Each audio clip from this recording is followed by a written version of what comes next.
Salam ilkin, hər vaxtın xeyir olsun. Deməli, deyir, bir məktəbdə oğlan şagirdlərin sayı qız şagirdlərin sayının 3 qatı. Bilmirəm oğlan nə qədərdir. Yazıram oğlan və qız şagird nəzərdə tutulur burada. Oğlan şagirdlərinin sayının x-dir, qızlar y-dir. Bu A da ola bilər, B də ola bilər. Yəni burada bir fərqi yoxdur. A və B. Oğlan şagirdlərin sayının 3 qatı, yəni oğlanın 3 qatı, qız şagirdlərin sayının 5 qatına bərabərdir. Yəni 3A bərabərdir 5B-yə. Və hansı ədədi qoya bilərəm bura? Məsələn, A-ya 5 verə bilərəm. B-yə də 3 verə bilərəm. Məsələn deyirəm, bu zaman olur 15-15. Cəmi də olur 30. Ən kiçik halda, ən kiçik variantı. Yəni amma burada deyir ki, cəmi 480 olsun. Ona görə bu sadəcə belə deyək də, ən kiçik halını tapmaq üçündür. 3A bərabərdir 5B.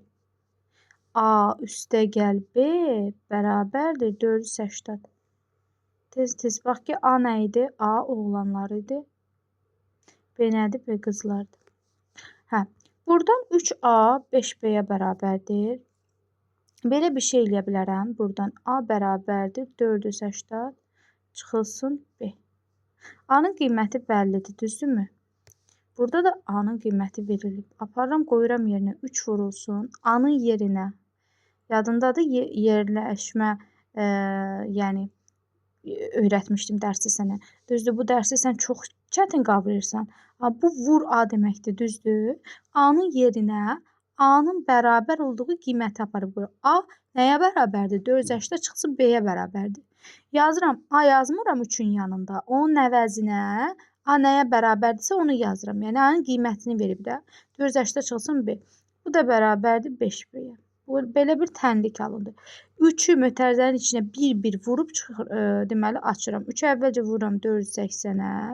Sonra mötərizənin içində çıxmadır. Çıxmanı yerinə yetirəm. 3-ü vururam B-yə bu dəfə. Bərabərdir 3B, bu da bərabərdir 5B-yə. 3-ü 480-ə vuranda eləyir 1440. Bərabərdir, bəli.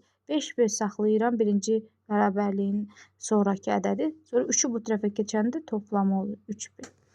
8B bərabərdir 1440. B bərabərdir 1440-ı bölürəm 8-ə. Bu da eləyir haradasa 180.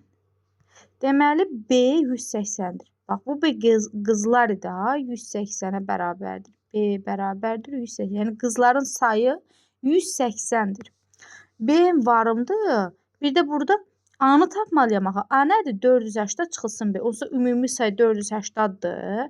Qızların sayı bəllidirsə, onda ümumi saydan qızların sayını çıxıb oğlanların sayını tapacam da. A bərabərdir, yəni oğlanların sayı bərabərdir. 480-dan çıxıram 180-dır. Bərabərdir edir 300.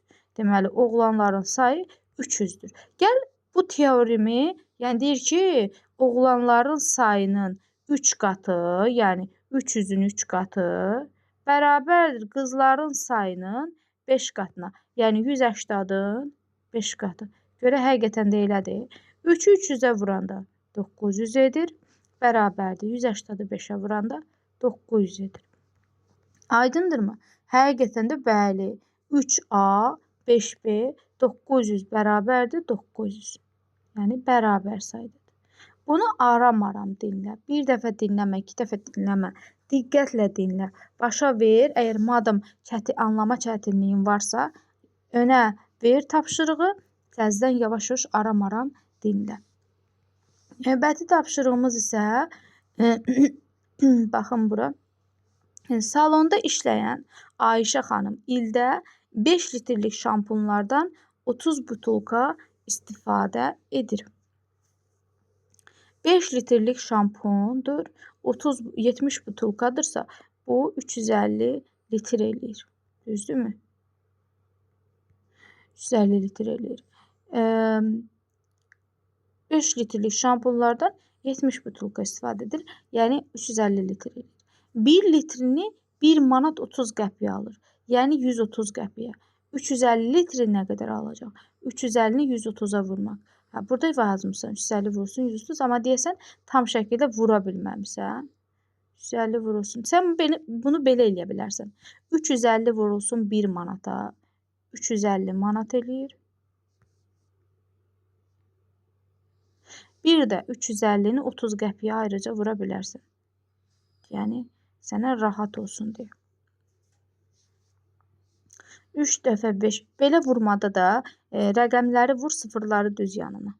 3 dəfə 5, 15, 5, 1 ya da 3 dəfə 3, 9, o da 1, 10.